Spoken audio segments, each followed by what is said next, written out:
ఓం సాయిరామ్. సమస్త సద్గురు సాయినాథ్ మహారాజ్ కి జై. హలో అండి, అందరూ బాగున్నారా? నా సాయి భక్తులందరికీ సాయినాథుని కృపా కటాక్షాలు పరిపూర్ణంగా మీకు మీ కుటుంబ సభ్యులకు ఉండాలని మనస్ఫూర్తిగా ప్రార్థిస్తున్నానండి. అయితే ఈరోజు మన బాబా ఏం చెప్తున్నారో తెలుసుకుందామా? ముందుగా వీడియోలోకి వెళ్ళకపోయే ముందు ఎవరైతే మొదటిసారిగా నా వీడియో చూస్తున్నారో ప్లీజ్ మీకు వీడియో నచ్చితే గనక లైక్ చేసి షేర్ చేయండి అండ్ సబ్స్క్రైబ్ చేయండి నా ఛానల్ని. ఇంకా వీడియోని స్టార్ట్ చేద్దాము. మన బాబా ఇలా అంటున్నారు, బిడ్డ ఆలస్యం చేయకుండా ఇప్పుడే నా నుదుటి పైన ఉన్న ఈ విభూతిని తాకు. నిన్ను పట్టి పీడిస్తున్న రోగం పటాపంచలైపోతుంది అని మనకు బాబా చెప్తున్నారు. ఎందుకు ఇలా అంటున్నారు అని మనం ఒక చిన్న కథ ద్వారా తెలుసుకుందాం. ఒకానొక ఊరిలో బాబా భక్తురాలు తన భర్త పూణేలో నివసిస్తున్నారు. ఆ కుటుంబం మధ్యప్రదేశ్లో ఉంటారు.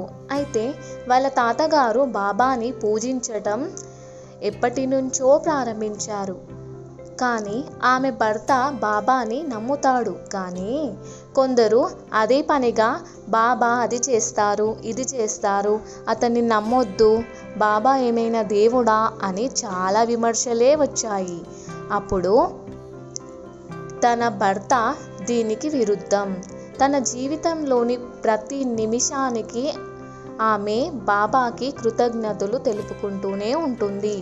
ఏ పని చేసినా ఎక్కడ వెళ్ళాలన్నా కూడా బాబా నిర్ణయం లేనిదే ఆమె ముందడుగు వేయలేదన్నమాట. ప్రతిరోజు రాత్రి నిద్రపోయే ముందు తన భర్త నుదుట విభూది పెట్టి నిద్రపోవటం ఆమెకు అలవాటు అన్నమాట. అంటే ప్రతిరోజు తన భర్త ఇంటికి తాగొచ్చి దెబ్బలాడుతాడేమో అనే భయంతో ప్రతిరోజు నైట్ పడుకునే ముందు నుదుటి మీద బాబా విభూతి రాసి పడుకుంటారన్నమాట. అయితే వారి మంచానికి పైన బాబా చిత్రం ఒకటి ఉండేది. ఒకసారి తన భార్యకు ఋతుక్రమం ఉండటం వలన ఆమె తన భర్తకు ఆ రోజు నైట్ నుదుటున విభూది పెట్టడం మర్చిపోయింది. అయితే ఋతుక్రమం ఉండటం వలన ఆ రోజు తన భర్త నుదుటన విభూది పెట్టలేకపోయింది. ఆ రోజు నైట్ తను బాబాని ప్రార్థించిందనమాట.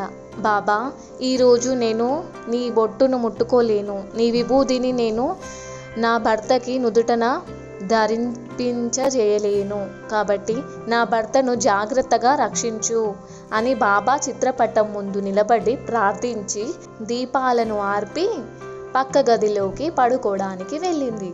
అయితే కొన్ని నిమిషాల తర్వాత తన భర్త లేచి మంచం మీద కూర్చోవటం, వెళ్ళి మంచినీరు త్రాగటం, వచ్చి మళ్ళీ పడుకోవటం చూసింది. మరునాడు ఉదయం అంత క్రితం రాత్రి జరిగిందంతా తన భర్తతో చెబుతుంటే ఆశ్చర్యం వినసాగింది. మీరేంటి మంచం మీద చాలా రోజుల నుంచి లేవకుండా ఇలా పడి ఉన్నారు కదా, మరి ఇప్పుడేంటి నేను ఆ రోజు మీకు నుదుటన బొట్టు పెట్టలేదు, మరి మీరు ఎలా లేవగలిగారు, ఎలా లేచి నీళ్ళు తాగగలిగారు అంటే తన ఏదో ఒక రోగం పట్టి పీడిస్తుందన్నమాట. అయితే ఆ రోగానికి రోజు ఆమె నుదుటన బొట్టు పెట్టి పడుకోబెట్టడం తన అలవాటు. అయితే ఆ రోజు ఋతుక్రమం వల్ల పెట్టలేదు కదా, తను లేచి విధిగా నీరు తాగి మళ్ళీ మంచం పైన పడుకున్నాడు. అదే చాలా వింతగా అనిపించింది తన భార్యకి. అప్పుడు తన భర్త ఆమెకి ఇలా చెప్తున్నాడు, నువ్వు బాబాని ప్రార్థించి పక్క గదిలోకి వెళ్తున్నప్పుడు నేను పూర్తిగా నిద్రపోలేదు. ఆ సమయంలో ఒక పెద్ద మనిషి వేలు నా నుదుటిన ప్రతిరోజు నువ్వెక్కడైతే నాకు విభూది ధారణ చేస్తావో అక్కడ ఎవరో నాకు ఒక పెద్ద మనిషి ముట్టుకున్నట్లుగా అనిపించింది అని అన్నాడు. నేను చాలా భయపడ్డాను. వెళ్ళంతా చెమటలు పట్టి అందుచేత లేచి కూర్చొని చుట్టూ చూశాను, కానీ ఎవరూ కనబడలేదు.